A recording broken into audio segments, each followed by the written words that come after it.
એવું તો અરબી સમુદ્રની અંદર શું દેખાયું કે ગુજરાતના વૈજ્ઞાનિકો અને આગાહીકારો હેરાન થયા છે।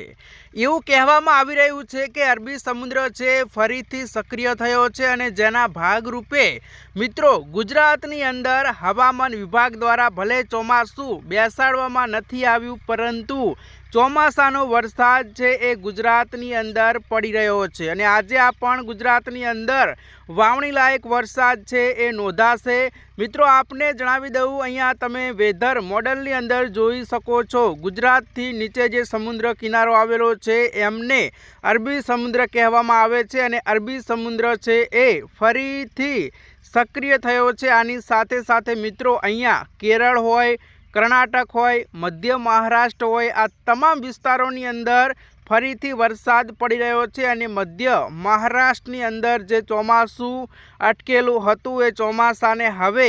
વેગ મળશે અને એને કારણે આવનારા 48 કલાકની અંદર ફરીથી ચોમાસું છે એ આગળ વધશે। અહીંયા મિત્રો મુંબઈ આવેલું છે, મુંબઈથી 125 કિલોમીટર દૂર ચોમાસું હતું એ ચોમાસું પણ હવે આગળ વધવાનું છે અને ગુજરાતથી 250 કિલોમીટર દૂર ચોમાસાની જે રેખા છે, પરંતુ એ ચોમાસું હજુ એટલે કે હવામાન વિભાગ દ્વારા ભલે જાહેરાત કરવામાં ના આવી હોય, પરંતુ આજે સાંજથી મિત્રો ફરીથી દક્ષિણ ગુજરાત અને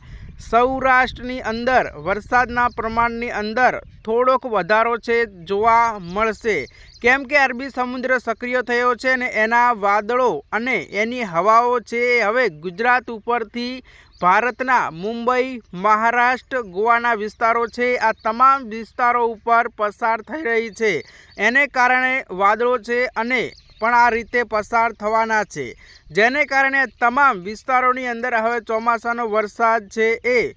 જોવા મળશે। તો બીજી તરફ બંગાળની ખાડી છે સક્રિય છે અને એના વાદળો પણ ભારત ઉપર છવાયેલા છે, એટલે એ તમામ વિસ્તારોની અંદર પણ ચોમાસું છે એ આગળ વધશે। અને અહીંયા ખાસ તમે આખું મોડેલ જોઈ શકો છો, જ્યાં અહીંયા ચીન છે, શ્રીલંકા છે અને તમામ વિસ્તારો ઉપર વેસ્ટર્ન ડિસ્ટર્બન્સ ખાસ જોઈ શકો છો, બરફ જેવું દેખાઈ રહ્યું છે। વ્હાઇટ કલરના ફૂલડા એ વેસ્ટર્ન ડિસ્ટર્બન્સ તૈયાર થયેલું છે અને એના ઉપર અરબી સમુદ્રમાંથી પવનો જઈ રહ્યા છે અને આ પવનો છે એ ખાસ કરીને વાદળો લઈ જાય છે, એટલે વાદળોને કારણે ગાજવીજનું પ્રમાણ સાથે એટલે કે ગાજવીજ સાથે વરસાદ છે ભારતના અલગ અલગ ભાગોની અંદર પ્રી મોન્સૂન એક્ટિવિટીના ભાગરૂપે પડી રહ્યો છે। એવી જ રીતે ગુજરાતની અંદર પણ વરસાદ પડી રહ્યો છે અને આજે પણ વરસાદ પડવાનો છે। આજના આ વિડીયોની અંદર તમને જણાવીશું કે જે અંબાલાલ પટેલ દ્વારા જે આગાહી કરવામાં આવી છે કે 23થી 26 તારીખની અંદર ગુજરાતની અંદર ચોમાસું જે છે તે આવી જશે અને